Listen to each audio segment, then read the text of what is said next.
who also am your brother and companion in tribulation and in the kingdom and the patience of Jesus Christ, was in the isle that was called Patmos for the word of God and for the testimony of Jesus Christ. When Domitian was the emperor of Rome, he had John imprisoned.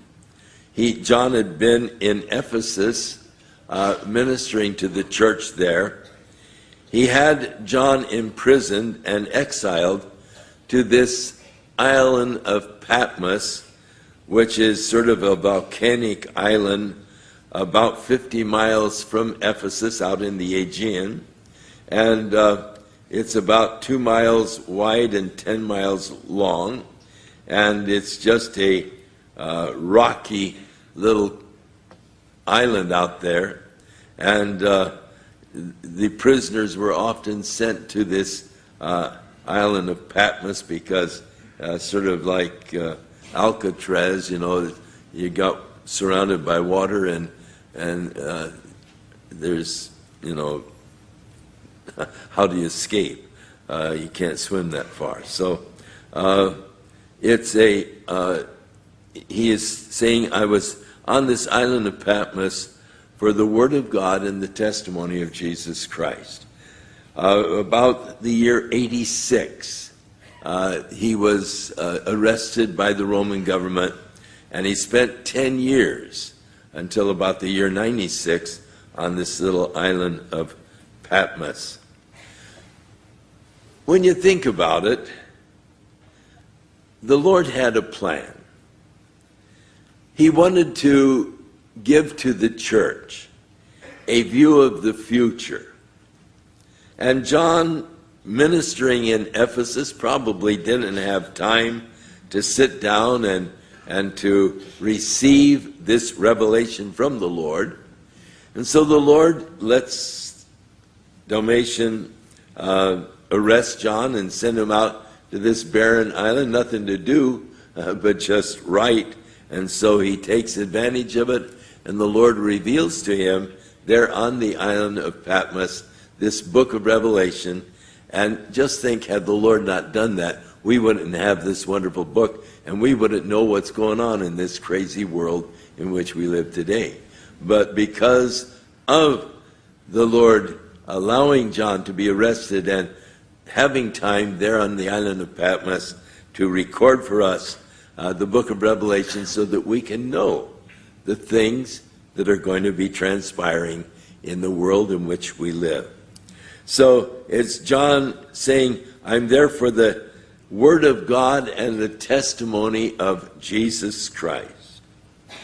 And I was in the Spirit, he said, on the Lord's day. And I heard behind me a great voice as of a trumpet, and it said, I am Alpha and Omega, the first and the last. And what you see, write in a book, and send it unto the 7 churches which are in Asia, to Ephesus, Smyrna, Pergamos, Thyatira, Sardis, Philadelphia, and Laodicea. I was in the Spirit on the Lord's day. Now, Sunday was referred to as the Lord's Day. It was the day that the church, the early church, met to worship. The Jews worshiped on Saturday, the Sabbath, but the church worshiped on the first day of the week because Jesus rose on the first day of the week, and the 8th day is the number of new beginnings. And so with the church, the new beginning, and they met on the Sunday, which was the 8th or the first day of the week.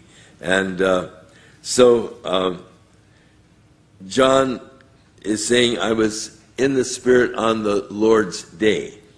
But there is another possible meaning. And that is, I was in the Spirit unto the day of the Lord. In other words, John could have been taken by the Spirit through time, and as he saw these things transpiring, he was writing what he saw. And he was commanded really to write the things which you have seen, the things which you have heard. So it is very possible that John was taken by the Spirit through time on out to the future, and he could see things that are yet to transpire, the part of the parade that hasn't yet come past our grandstand view, and we're going to have to wait for it to come. But John was taken back and got a preview of it. I was in the Spirit on the Lord's day and heard behind me the great voice as of a trumpet, and declaring again, I'm the Alpha and the Omega, the beginning and the end, and what you see, write in a book. So evidently John saw these things that he describes. And of course, as we read John's description and the things that are going to be taking place as far as warfare, weapons of warfare and so forth, remember John is living back there in the year of close to 100, and if he would see tanks, if he would see airplanes and all, you can imagine how you would try and describe them, never having seen or heard of anything like this before, and yet you hear the noise and like the sound of thunder and all these things, and so you're doing your best to describe as best you can things that are just unreal, things that you have no concept of what they are, what they mean, or whatever, and he's trying to describe them with this limited understanding, doing his best just to describe what he is seeing. And so as we read some of these things, you can imagine John, as he is seeing this, just wondering, what in the world is that, Send it to the 7 churches, this letter. And he said, I turned to see the voice that spoke with me. And being turned, I saw 7 golden candlesticks. And in the middle of the 7 candlesticks, there was one like the Son of Man, who was clothed with a garment down to the foot, and he was girded about his breast with a golden girdle. His head and his hair were white like wool, as white as snow, and his eyes were as a flame of fire. His feet was like fine brass, as if it was burned in a furnace, and the voice was like the sound of many waters, or a huge waterfall. And in his right hand he was holding 7 stars, and out of his mouth went a sharp 2-edged sword, and his countenance was like the sun when it is shining in its strength. Looking at his face was like looking into the sun, shining. And what he is describing here is Jesus in his glorified form. Now, as we get to the 5th chapter, and John describes Jesus in chapter 5,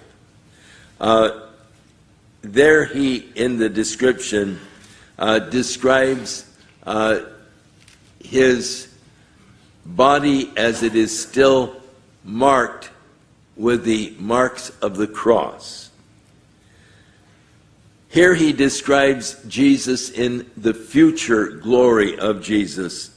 And so when we first see Jesus in chapter 5, we will see him looking like a lamb that had been slaughtered, as John describes it. But ultimately, when Jesus is reigning, this is how we will see him. Turned to see the voice that was speaking with me. And he saw the 7 golden candlesticks.